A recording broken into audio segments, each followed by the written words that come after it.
Hi, I'm Rashonda Kate. This is Reading with Rashonda.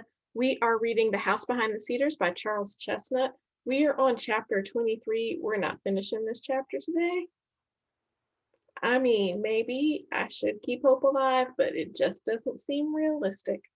So, chapter 23, The Guest of Honor. The evening of the party arrived. The house had been thoroughly cleaned in preparation for the event and decorated with the choicest treasures of the garden. By 8 o'clock, the guests had gathered. They were all mulattoes. All people of mixed blood were called mulattoes in North Carolina. There were dark mulattoes and bright mulattoes. Miss Molly's guests were mostly of the bright class, most of them more than half white, and a few of them less. In Miss Molly's small circle, straight hair was the only palliative of a dark complexion. That's sad. Many of the guests would not have been casually distinguishable from white people of the poorer class. Others bore unmistakable traces of Indian ancestry, for Cherokee and Tuscarora blood was quite widely diffused among the free Negroes of North Carolina, though well nigh lost sight of by the curious custom of the white people to ignore anything but the Negro blood in those who were touched by its potent current. And we do that now too. Not as much as we used to, but basically, like if anybody in your family ever was black, then retroactively everybody in your family has only been black and you are only black. That is all. Like, but I'm French and Irish and German and Native American. And they're like, no, you're black. That's all you get. Very few of those present had been slaves. The free colored people of Patesville were numerous enough before the war to have their own society, and human enough to despise those who did not possess advantages equal to their own. That's sad. And at this time, they still looked down upon those who had once been held in bondage.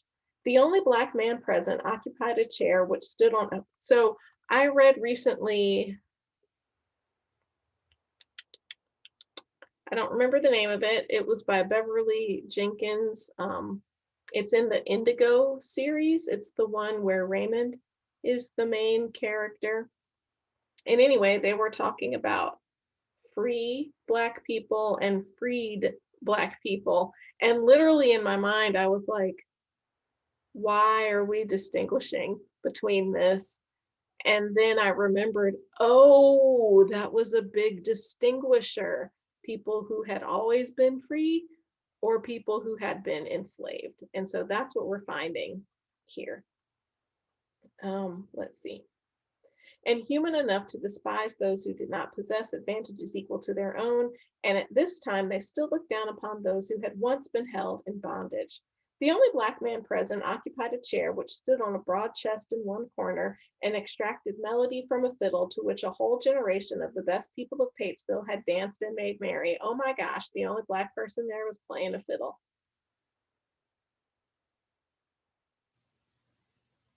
That deserved all the blinks. Uncle Needham seldom played for colored gatherings, but made an exception in Miss Molly's case. She was not white, but he knew her past. If she was not the rose, she had at least been near the rose. When the company had gathered, Mary B., as mistress of ceremonies, whispered to Uncle Needham, who tapped his violin sharply with the bow, "Ladies and gentlemen, take your Oh, ladies and gentlemen, take your partners for a Virginia reel. Oh, Virginia, Virginia reel. I was like, Fagini? Is that another pasta? Virginia reel, like Virginia reel. All right, let's read that one more time. Ladies and gentlemen, take your partners for a Virginia reel. Mr. Wayne, as the guest of honor, opened the ball with his hostess. He wore a broadcloth coat and trousers, a heavy glittering chain across the spacious front of his white waistcoat, and a large red rose in his buttonhole. If his boots were slightly run down at the heel, so trivial a detail passed unnoticed in the general splendor of his attire. Upon a close or hostile inspection, there would have been some features of his ostensibly good natured face, the shifty eye, the full and slightly drooping lower lip, which might have given a student of physiognomy food for reflection. Physiognomy, the study of bumps on people's skulls and what that says about their character traits. It's bunk, but people used to listen to it. But whatever the latent defects of Wayne's character, he proved himself this evening a model of geniality, presuming not at all upon his reputed wealth, but winning golden opinions from those who came to criticize, of whom, of course, there were a few, the company being composed of human beings. Yep, we're all human. We're going to criticize and find ways to look down on people, and that's just human nature, but it doesn't make it right. When the dance began, Wayne extended his large, soft hand to Mary B., yellow, buxom, 30, with white and even teeth glistening behind her full red lips. A younger sister of Mary B.'s was paired with Billy Oxendine, a funny little tailor, a great gossip, and therefore a favorite among the women. I am offended. Miss Molly graciously consented, after many protestations of lack of skill and want of practice, to stand up opposite Homer Pettifoot, Mary B.'s husband, a tall man with a slight stoop, a bald crown, and full dreamy eyes, a man of much imagination and a large fund of anecdote. Two other couples completed the set.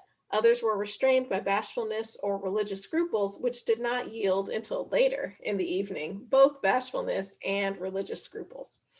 The perfumed air from the garden without and the cut roses within mingled incongruously with the alien odors of musk and hair oil, of which several young barbers in the company were especially redolent. There was a play of sparkling eyes and glancing feet. Mary B. danced with the languorous grace of an Eastern odalisque. I do not know what odalisque means. Odalisque. Miss Molly with the mincing, hesitating step of one long out of practice. Wayne performed saltatory prodigies. This was a golden opportunity for the display in which his soul found delight. He introduced variations hitherto unknown to the dance. His skill and suppleness brought a glow of admiration into the eyes of the women and spread a cloud of jealousy over the faces of several of the younger men who saw themselves eclipsed. That boy can dance. Rena had announced in advance her intention to take no active part in the festivities. I don't feel like dancing, Mama. I shall never dance again. Well, now, Rena, answered her mother, of course you're too dignified since you've been associating with white folks to be hopping round and kicking up like Mary B. and these other yaller gals. But of course, too, you can't slight the company entirely, even if it just ain't exactly our party. You'll have to pay him some little attention, especially Mr. Wayne, since you're going down yonder with him. Rena conscientiously did what she thought politeness required. She went the round of guests in the early part of the evening and exchanged greetings with them. To several requests for dances, she replied that she was not dancing. She did not hold herself aloof because of pride. Any instinctive shrinking she might have felt by reason of her recent association with persons of greater refinement, aka white people, was offset by her still more newly awakened zeal for humanity. They were her people. She must not despise them. But the occasion suggested painful memories of other and different scenes in which she had lately participated. Once or twice these memories were so vivid as almost to overpower her. She slipped away from the company and kept in the background as much as possible without seeming to slight anyone. The guests as well were dimly conscious of a slight barrier between Miss Molly's daughter and themselves. The time she had spent apart from these friends of her youth had rendered it so. Friends of her youth, that just made me think of who wrote Charles Chesnutt. Yeah, he wrote Wife of His Youth, which is an interesting short story. Anyway, you should read it. Where was I? The time she had spent away from these friends of her youth had rendered it impossible for her ever to meet them again upon the plane of common interests and common thoughts. Wow, you can't have common interests and common thoughts with somebody you didn't grow up with? I am skeptical. It was much as though one, having acquired the vernacular of his native country, had lived in a foreign land long enough to lose the language of his childhood without acquiring fully that of his adopted country. Wow. So the white country is her adopted country, and she is not fully that, but she has lost so much of being Black that she can't hang out with them and understand them. That is interesting. Miss Rowena Warwick could never again become quite the Rena Walden who had left the house upon the Cedars no more than a year and a half before. That I get. Upon this very difference were based her noble aspirations of usefulness. One must stoop in order that one may lift others. Any other young woman present would have been importuned beyond her powers of resistance. Rena's reserve was respected. When supper was announced, somewhat early in the evening, the dancers found seats in the hall or on the front piazza. Aunt Zilphy, assisted by Miss Molly and Mary B., passed around the refreshments, which consisted of fried chicken, buttered biscuits, pound cake, and eggnog. They had me until eggnog. When the first edge of appetite was taken off, the conversation waxed animated. Homer Pettifoot related with minute detail an old threadbare hunting lie. Like, let's just call it what it is. It's an old threadbare hunting lie. He's going to tell it. He's probably told it 1,000 times, and we're going to listen. An old threadbare hunting lie dating in slightly different forms from the age of Nimrod about finding 25 partridges sitting in a row on a rail and killing them all with a single buckshot, which passed through 24 and lodged in the body of the 25th. Wow, that's quite a story. It's like the Odyssey, and Odysseus put the arrow through the 12 axes. All right. From which it was, okay, blah, blah, blah, which passed through 24 and lodged in the body of the 25th, from which it was extracted and returned to the shot pouch for future service. Man, okay, so this, wow, a single buckshot went through 24 partridges, lodged in the 25th, and was extracted and able to be used again.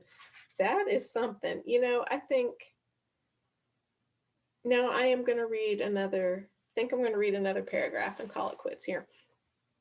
This story was followed by a murmur of incredulity. Sorry. Of course, the thing was possible, but Homer's fact. Oh, Homer. His name is Homer. How? Okay, that's totally on purpose. What was his name? Homer Pettifoot. So Homer and the Odyssey is by Homer. Oh, look at our literary, what is that called? Illusions, our literary illusions here. I mean, we've had lots of them. But anyway, bing, it just struck me. This story was followed by a murmur of incredulity.